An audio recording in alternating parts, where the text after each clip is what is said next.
Whenever. All right, here with Nelly Korda after her second round. Nelly, just tell me a little about the day. How was the course playing differently for you from today, from yesterday? Maybe just a little firmer. I was started off the day really well, and then in the middle of the front nine, I just had a little bit of a hiccup with a kind of a silly double and a bogey to back it up. So fought my way back to even through nine, and then kind of played some solid golf on the back nine. Perfect. I'll open it up to the room. Jill, did you want to start us? Sure. And last hole, I think you mouthed the words. I have no idea how that went in. Can you talk the last putt? The par 4 on 18. I didn't make it. No, your. It wasn't. That wasn't last time. I think it was. Oh, I'm sorry. You're good. I wish I made it. That would have been nice. Oh, the par 3. Yeah. Sorry. Yeah. That was kind of lucky. I hit it a little too hard on the line that I did, and it kind of snuck in. And thankfully, it got the high side of it, so it lipped in. But sometimes you just got to get lucky. Did the course play much differently today than it did yesterday, or was it about similar to what it did yesterday? You mentioned it was a little firmer, but I think, yeah, the greens are a little firmer in the afternoon, which is just standard how it normally is. Just with the morning dew, you can be a little bit more aggressive with your irons. But other than that, I would say maybe it ran out a few more yards on the fairways too, but played pretty similar. I mean, it's similar conditions. It was just cold out there, and then obviously at the beginning of the day it's colder, so it's not flying as far, and then when you're in the afternoon at the end of the day it gets colder, so just kind of adjusting to that as well. there have been a fair amount of birdies this first couple of days. Did you feel like this course would yield as many birdies as it has through the first couple of rounds? If you hit it good off the tee, I mean, there's a lot of bunkers out here, but if you hit it good off the tee, you have a decent wedge shot in to be a little bit aggressive on these tough greens. I know the greens are fairly undulating, and do you find yourself having to kind of hit fairly small quadrants to make sure you have a run at a putt?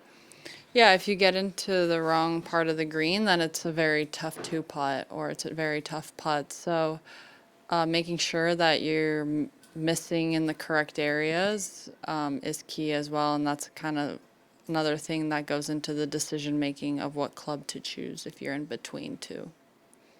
Amy? A much different forecast is expected the next 2 days.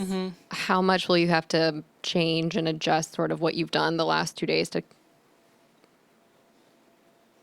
be able to deal with those completely different conditions? Yeah, I think you just take it how it is. I mean, we've played in some cold weather and we've played in some warm weather, and you just know that it's going to kind of fly a little further.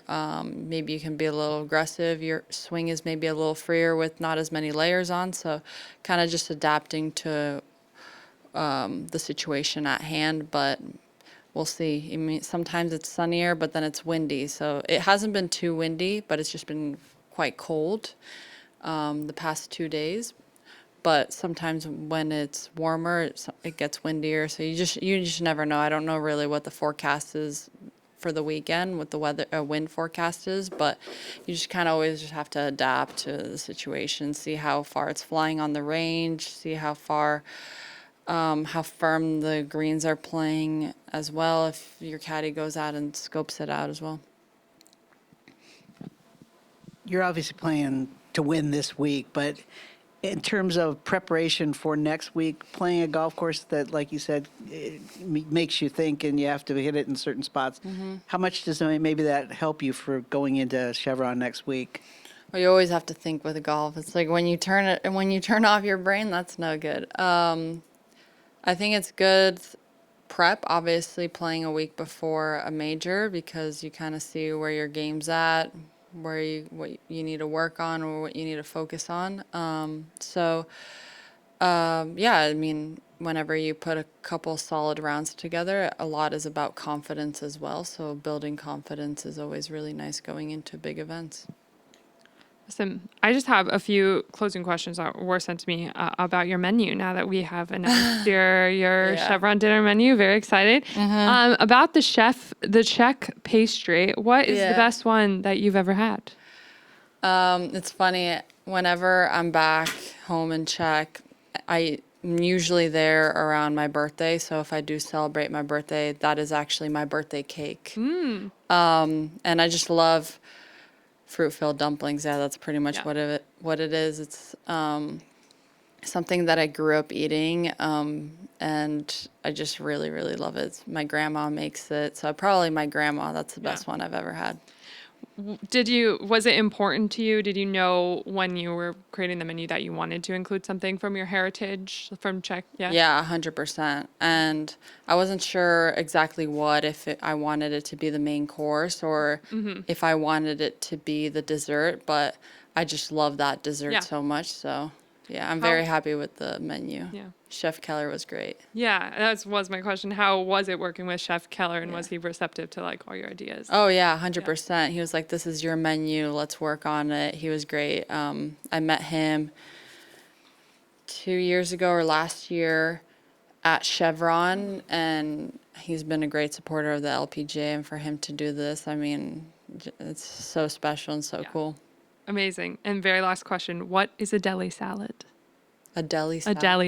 deli salad. That's Oh, one of the isn't things- that's like the Yeah, Greek salad? Greek salad? Okay. Yeah, So- I guess that's his word. His word word for for Greek Greek salad, salad. deli salad. Yeah. Perfect. All right. Thank you, Nelly. Thanks.